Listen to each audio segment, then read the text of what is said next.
பிரியமான தேவனுடைய ஜனமே, உங்கள் அனைவருக்கும் என் அன்பார்ந்த வணக்கம். கிறிஸ்துவின் நாமத்தினாலே நாம் இன்றைக்கு ஜீவனோடு இருக்கிறது அவருடைய சுத்த கிருபை அல்லவா? அவருடைய பரிசுத்த நாமத்துக்கு நன்றி இருதயத்தோடு ஸ்தோத்திர பலியை செலுத்துவோம்.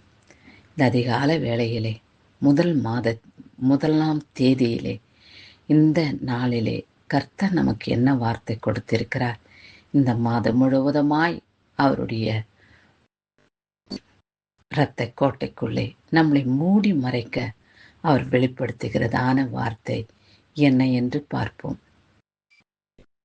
எரேமியா 29:11 நீங்கள் எதிர்பார்த்திருக்கும் முடிவை உங்களுக்கு கொடுக்கும்படிக்கு நான் உங்கள் பேரில் நினைத்திருக்கிற நினைவுகளை அறிவேன் என்று கர்த்தர் சொல்லியிருக்கிறார்.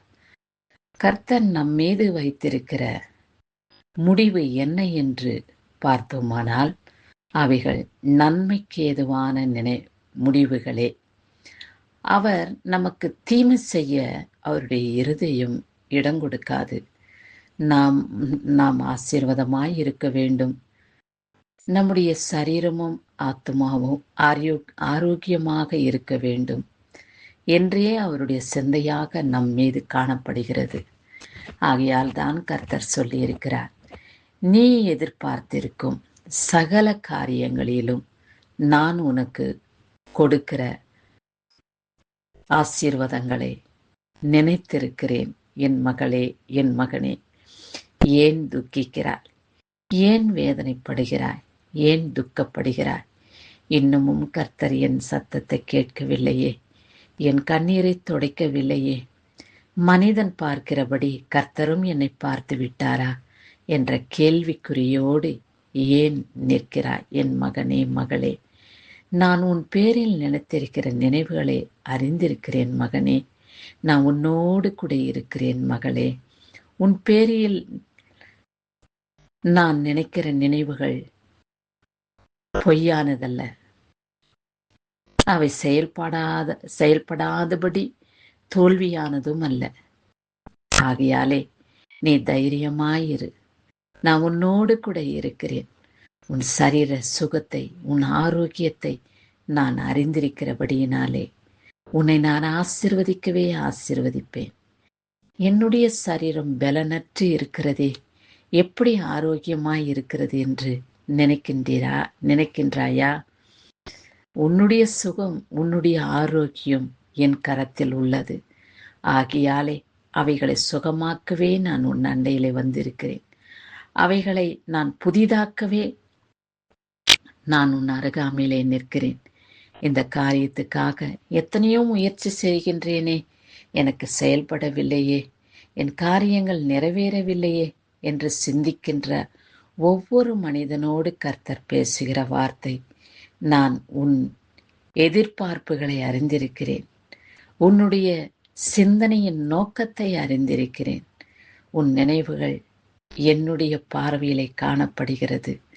ஆகையாலே நீ கவலைப்படாதே என்று கர்த்தர் சொல்லியிருக்கிறார்.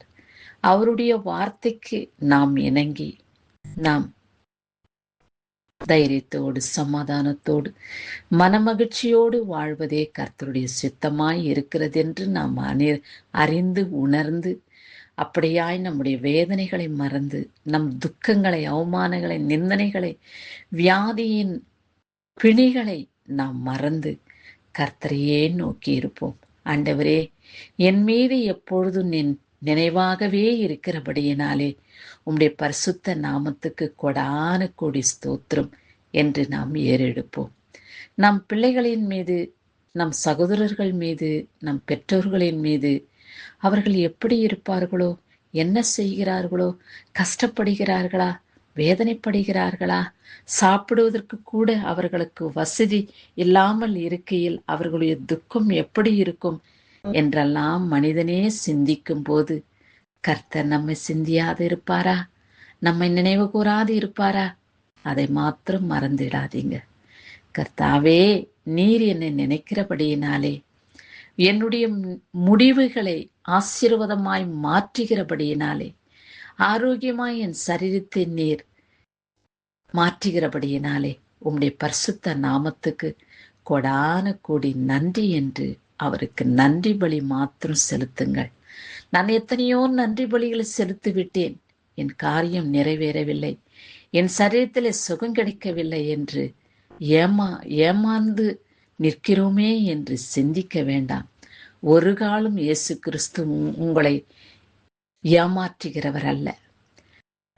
அவநம்பிக்கை உள்ளவர்கள் தான் ஏமாந்து போவார்கள்.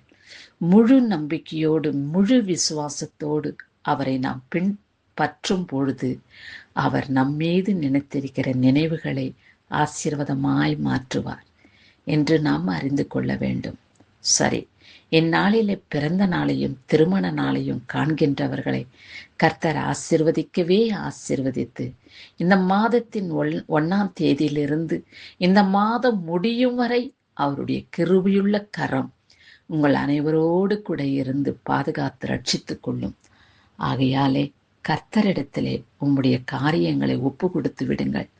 உங்கள் ஆத்துமாவையும் சரீரத்தையும் கர்த்தரிடத்திலே நாம் ஒப்பு கொடுத்து விட்டோம் என்று விசுவாசத்தின் நம்பிக்கையோடு வாழும்பொழுது அவர் எல்லாவற்றையும் ஆசீர்வாதமாய் மாற்றி உங்களை இந்த பூமியிலே சாட்சியாய் வைப்பார்.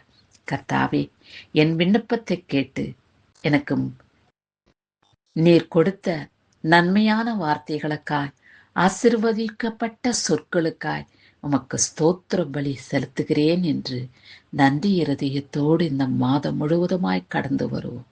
கர்த்தர் உங்களை ஆசீர்வதிக்கவே ஆசீர்வதித்து காத்துக்கொள்வார். இயேசு கிறிஸ்துவுக்கே சதா காலங்களிலும் மகிமை உண்டாகட்டும். ஆமேன்.